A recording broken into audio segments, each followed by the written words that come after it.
ñi nga xam ne ñoom ñooy waa cadre unitaire de l'islam ñoom ñi nga xam ne dañoo wax ci mbiru li nga xam ne mooy charte non violence bi je pense que ne ñoom ci loolu am nañ ci wàll parce que li Gaston def ni ñu ko si waxatee mën nañ koo tuddee violence verbale.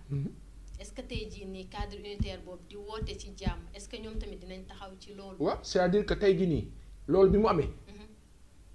cadre unitaire dafa waroon génn rek islam bi wax ne opposants yi il faut ngeen nangam signer charte yi ñoom li ñu doon def mooy génn def déclaration daal ne attention président lii cadre Gaston yi 10 la. daal di ne Gaston attention da nga juum. ñu rectifier mais problème bi aussi mooy bu fekkee ne Gaston ñëwaat na di insister ne moom li mu wax dindiwu si dara mooy am na fu ñuy waxtaanee am na fu ñuy jotee am na nu ñuy waxtaanee est-ce que ñooñu dañ nekk ci logique bi nga xam ni moom la Sénégalais yi yaakaar wala moom la Sénégalais yi bëgg dañuy wax ne nguuru Sénégal àdduna du yàgg ba ngeen ëpp doole Sénégalais yi àdduna laa wax jusqu'à la fin des temps nguuru Sénégal du ëpp doole population yi mën na yàq nag jaxase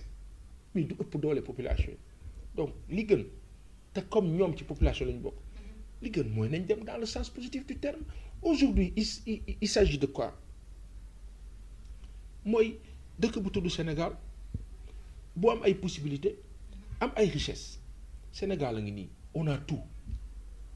Baye Assane mooy gérer fii Serigne Fallou ak aw ak ña sa des en ëpp ngeen bokk war see am Baye Assane gàddu lépp teg nii naan Alaaji Fallou laal jëlal yow nga bëgg laal ñu ne noo xaaral parce que amaana sànq maag yow ni ñu waxee neexuma dama def métaphore pour wax ne réew kenn du ko yor ci betti le régime du président Macky Sall malheureusement il a incarné un magistère bu chaotique en termes de gestion des ressources humaines et des valeurs et des vertus voire de bonnes mœurs on a l'impression que benn kenn ñi ñaa ngi naan armée mexicaine c'est pire que ça dañu jaxase dëkk bi jaxase nit ñi diviser nit ñi ñi xiiroo ŋaayoo mu nekk benn tension buy baxal nii nag di def nii yàlla bu mu exploser Gaston Baye da nga juum ñun dañ la yéene jàmm xam naa la ba baax kay wax ak aw da nga juum taxaw wax Sénégal yi ne nga jéggalu ci kàddu yi rafet rek lay jur ci histoire mais insister ci mu jur leneen est-ce que aujourd'hui il y a quelqu'un qui peut faire de sorte que ñu jël Barthélémy Dias beddi ko ci lan parce que élection dafa am Dakar Barthélémy Dias veut être maire de Dakar ngeen sulli loolu en Côte d'Ivoire qu'est-ce qu'on a fait on a parlé d'ivoirité à un moment donné entre Laurent Gbagbo ak Alassane Dramane Ouattara fan la terre on a massacré des milliers de personnes est-ce que aujourd'hui le Sénégal mérite tey ñuy toog di wax ci lii regardez le temps qu'on a mis sur ça c'est anormal donc man je pense que nguur bi fi nekk moo war a savoir raison garder dellu ginnaaw te dellu ginnaaw ne veut pas dire ñàkk fayda nguur bu jiite askan bi def pression nga dellu ginnaaw du faiblesse dañ leen di dégg tout le temps ñu naan woy un état doit être fort comment c'est le peuple qui est fort et l'état diligente loolu foofu la ñuy waxee ak ñoom foofu ñu am plus d'humilité parce que ba ñu soxlaa nguur gi saa waay dañ daan sëgg di raam di sukk di wax ak nit ñi ba ngeen amee nguur la taxaw def nii pas possible. c'est pas possible d'accord tey comme ni nga ko waxee ci nguur gi ñu gis ne démb ñi nga xam ne ñoom ñooy waa cadre unitaire de l'islam demoon nañ gisante ki nga xam ne moom mooy Macky Sall njiitu réew mi amaloon fa nag ay waxtaan yu am solo ki nga xam ne mooy Macky Sall moom nee na nangu na signé li nga xam ne moom mooy charte de non violence tey jii nii charte de non violence bi nga xam ne moom nangu na koo signé tey jii est-ce que wax jooju mu wax tey jii nii population bi mën nañoo nangu wax jooju noonu mu wax parce que chaque jour Macky day wax lii suba mu wax mu demee def lale tey jii ñi nga xam ne ñoom ñooy hommes religieux yi xalif yi ku nekk ñëw na wax pour mu apaiser tension bi mais à chaque fois da leen di déglu mais problème yi day ñëw day gën a di ñëw est-ce que bii mu promettre nii est-ce que dina ko tenir. alors yaa ñoo ngi ziar suñu kilifa yu baax yooyu nekk ci cadre unitaire islamique bi malheureusement gis naa waa CIS ñoom maam Cheikh Mbacke suñu kilifa yooyu itam ñoom génn nañ ci donc si li ñu expliqué mooy sur le plan organisationnel ñu à l'interne daal c'est un peu difficile c'est pas comme il l'aurait souhaité génn nañ ci ça c'est un problème benn bi si des mooy président bu leen recevoir ne dina signer waxul ne moom dina signer de dafa ne waa Benno dina wax waa Benno Bokk Yaakaar ñu signer donc moom signer wul il faut loolu mu leer moom signer wul dina wax waa Benno Bokk Yaakaar ñu signer moom signer wul même bu ñu nee Benno Bokk Yaakaar moom la mais il y a une chose pourquoi signer une charte pareille de non-violence comme si Sénégal dafa nekk en état de siège de guerre comme si dañu war a dem ci guerre pourquoi ñu war a dem lu tax ñuy guerre. mais ñoom dañoo considérer élection yi comme guerre. mais lu tax bu élection yi jaaree yoon lu tax muy nekk guerre. Aujourd'hui le discours du président de la République devait être cadre unitaire de l'islam seen taxawaay rafet na. maa ngi leen di sant di leen gërëm mais comprenez que constitution mu ngi fi lépp li ngeen di dox nii mu ngi ci constitution bi. yéen jàmm ngeen bëgg ci dëkk bi ñun lépp lu ci war nañ ko def dañu doxal jàmm parce que doxal jàmm du weesu li war a nekk ñu nekkal ko loolu moo la jàmm sawaay lan moo war a nekk élection yi jaar ci yoon ñi koy organiser nañ koy organiser ñu war a jot seen carte d'identité ñu war a jot seen carte électorale et cetera et cetera et cetera jàmm am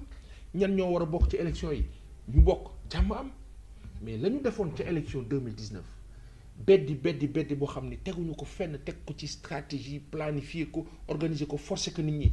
ba ñuy voter parrainage fële ci assemblée nationale bu fekkee ne yow da ngay def dara pour waa dëkk bi bu ñu ci àndee jarul ngay barricader dëkk bi yëpp vous avez barricadé toutes les voies publiques du centre-ville pour voter loo xam ni xam ngeen ni nit ñi ànduñu ci ngeen tuddee ko parrainage forcer ko amal ko écarter des candidats plus enfermer des candidats injustement ngeen ñëw léegi ci fi nga xam mooy élection locale parce qu'il y a des enjeux li Clédor Sène doon expliqué la dernière fois il y a des enjeux économiques forts économiques mais ngeen ne foog ngeen teg fa ay nit parce que président Macky Sall moo ay équipe am dañoo signé ay accords catastrophiques que moi je traiterai de haute trahison baa ko waxee nag ñu ne non si Sénégal dafa toll foo xam ni bu nu waxantewul dëgg du sotti cadre unitaire de l'islam ci kaw dëgg laa dox xam lu nu war a def nguur gi bu dee ñoom dañuy dox rek tayal rek tax te nguur jàmm rek bëgg tax mais li nga xam nit ñaa ngi koy wax di ko dénoncer na cadre unitaire de l'islam daal ne lii est-ce que dëgg la lii ngeen di wax ni est-ce que am na daal ne nguur gi ñun dañu bëggoon ñëw gis la parce que lii aussi du jur jàmm nangam ak nangam mais vous écartez tout ça loolu yëpp ngeen teg ko de côté naan jàmm daal. te ñenn ñi sax ñu ngi rumandaat que ne cadre unitaire de l'islam boobu Macky Sall moo leen yónni. oui ndaxte ñoom gisuñu benn yoon fi ñu charte bi gisuñu benn yoon document donc comme li Sonko waxoon rek mënul signer te gisul li muy signer. et à juste titre c'est-à-dire que waaye yow soxna si yow dëgg moo neex dëgg ak ka neex te dëgg. jàmm ji gën a rëy si àdduna moo la dëgg sa baa nekkee si dëgg dangaa féex dara du la yëngal la mënta xew ba amee 100 francs dund ba amee 1000 francs dund ba amee milliard dund waaye xoolal tey yor ay milliards yor lu dul jeex ba pare nekk ci ndëngate gu dul jeex vous ne dormez pas assez ni bien parce que vous cherchez le puzzle à mettre en place teg deal teg xel jéem a teg monter coup naxaate forcé jéem a dóor fii mais bis penc am na mu jëntal day am c'est quand on arrive à la fin de sa vie wala d'une vie qu'on se dit que jaru ko woon yàlla na yéex te rafet yàlla na mujj gi yéex te rafet tey damay wax benn affaire moo la cadre unitaire de l'islam yàlla na yàlla jàmmal leen kàttanal leen barkel leen seen kilifa yooyu yàlla yokk leen ay ñaan ak wér ak xéwal ak seen ay njaboot te lee dox nii rafet na de wante ci forme bi la ñuy wax ne dañ leen si ñaax encore ci forme bi mooy booy dox jàmm da ngay xool lan moo indi jafe-jafe bi kat ñu ne la kat par exemple président Macky Sall il aurait signé 65 000 kilomètres carrés jox ko total ci sunu géej 65 000 kilomètres carrés 4 à 5 fois le territoire de la Gambie ni ñu ko clé doon expliquer démb ci écran bi ci Sen TV ki def loolu cadre unitaire de l'islam war na mën a ñëw ne ko président li nga signé tamit baax na ci réew mi bu fekkee may na leen ñu laaj ka bu dee moom bëgg na jàmm ak ñi mu àndal cadre unitaire de l'islam war na mën a ñëw daal ne président li ñu may dégg nii ci pêche bi géej gi tam nit ñi mënatuñoo napp jën amatul lot dañu ko daan for ci plage yi lot bii ñoo jaay ñi mu cher dañu ko daan for ba yi gën a doon tuut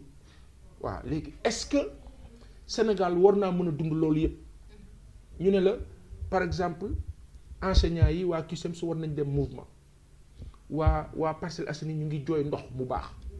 ak Sénégal manqué ndox bu cher cadre unitaire de l'islam war naa mën a dox ci loolu pour dëkk bi am jàmm nit ñi apaisé wu ak yeneen ñu ne la nit ñi mënuñoo faju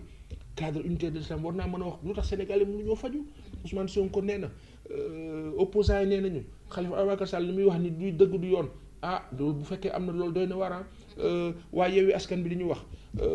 Bougane nee na waa kër Mamadou Lamine Diallo tekki nee na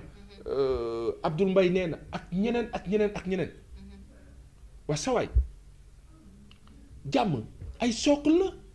ay pan la ay pilier la foofu lañ koy lijjantee jàmm du loo xam da nga toog ba musiba am nga jóg naan jàmm da c'est en prévention c'est dans le sens préventif du terme waaw si loolu la ñuy wax ne cadre unitaire de l'islam baax na li ñu mën a dox bare na mais nañ xoolaat les formes pour am un fond crédible